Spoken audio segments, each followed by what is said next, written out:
Hi, it's Lucy, and today I'm going to be doing the Kwanzaa Reflect-A-Thon challenge. I am a Kwanzaa Reflect-A-Thon ambassador, which means that I'm here to encourage you to also take part in the Kwanzaa Reflect-A-Thon. The Kwanzaa Reflect-A-Thon challenge is a challenge that Njeri from Onyx Pages came up with. I took part in it last year as well. The challenge was a little different last year, where you were supposed to pick a few books for each day of Kwanzaa. Because each day is named after the principles of Kwanzaa, or named after, but each day has its own principle for Kwanzaa. But this year, she's decided to do it in more of a tag form, where you just do the whole video and give a book for each principle. And so that's what I'm gonna be doing here today. If you decide to do this, Kwanzaa's not over, you can still do it. You don't have to have read every book you talk about. I have read all of the books except for one. I'm just gonna go over them. Forgive me for my pronunciations of the principles. The first principle is Umoja, which means unity. For this, you're supposed to choose a book that is centered on the upliftment of African descended people. For this, I have chosen Black Enough, edited by Ibiza Boy. This is an anthology featuring Black teens from all across the spectrum of Blackness, if that made any sense. All the short stories are about them living their life. I have read this, I really enjoyed it. This fits the principle, I feel like, because it's about uplifting the idea that no matter how you grew up, what you've done, you're Black enough. Yeah, and also if you're interested in this book, I'm actually giving it away in a different video. Since this is part of my 12 days of Lucy Reads, I'm giving away like books in certain videos, and this is part of one of my giveaway packages. I don't remember which video it was, but I'll either link it down below, or you can just go through the playlist and watch my other 12 days of Lucy Reads videos.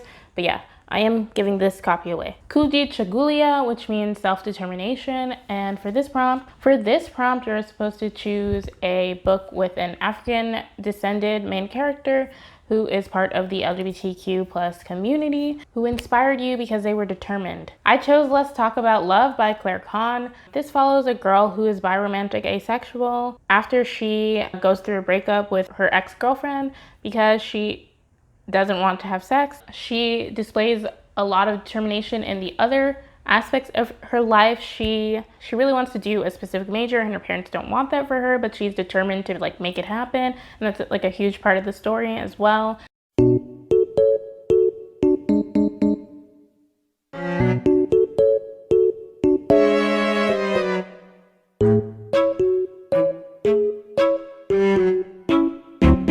So I thought that was really inspiring. Ujima, collective work and responsibility. Choose a book in which a diverse group of characters work together towards a goal. For this one, I actually own it. I have the ARC. I'm also giving away the ARC.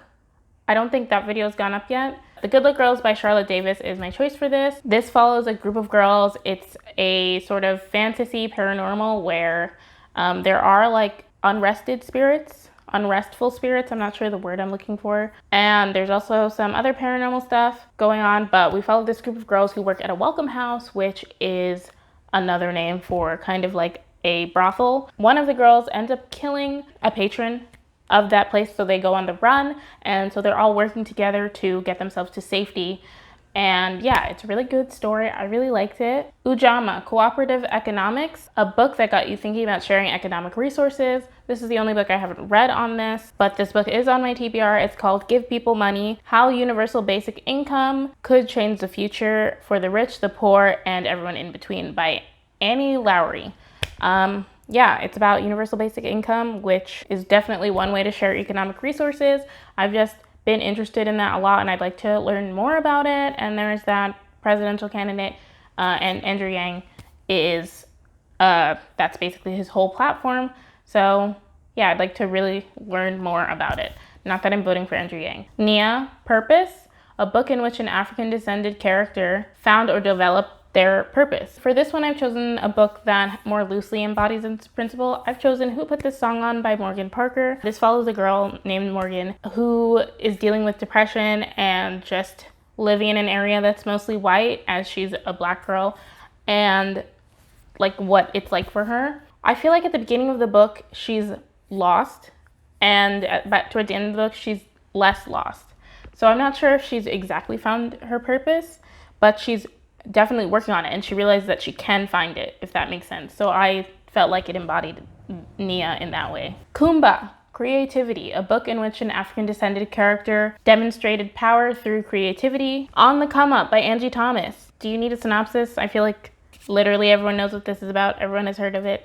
But this follows a girl named Bree who wants to become a rapper and follow in her dad's footsteps. Her dad was an underground hip-hop legend who unfortunately was murdered. So during the course of the book, she ends up writing a rap when she's angry, or a song, I guess.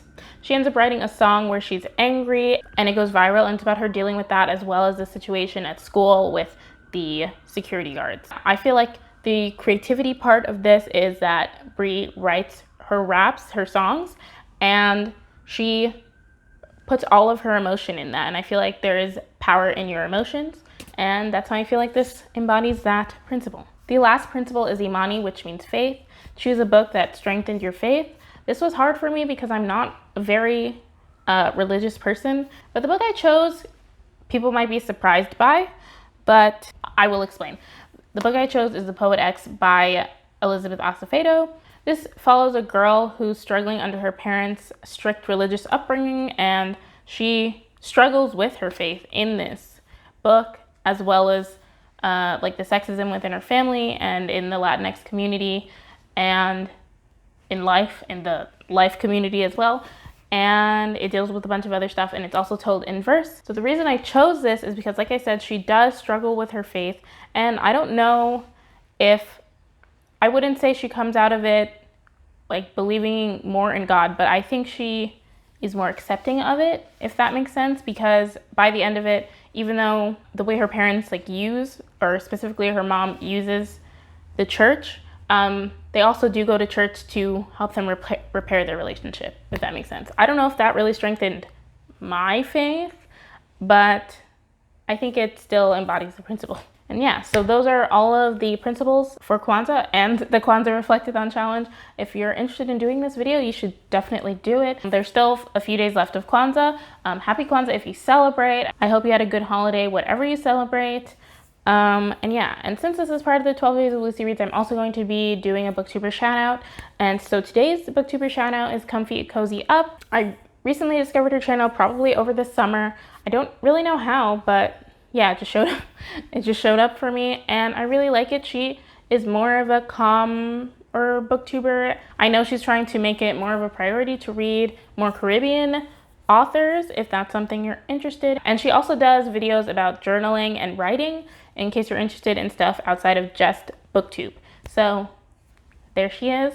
Thank you so much for watching. If you like this video, please be sure to give it a thumbs up. In the comments down below, let me know what your answers to any of these question prompts would be. Subscribe to my channel if you haven't already. Hit the notification bell so you can be notified when I post a video, but there will be another video tomorrow. Again, thank you so much for watching. I'll see you in my next video. Bye.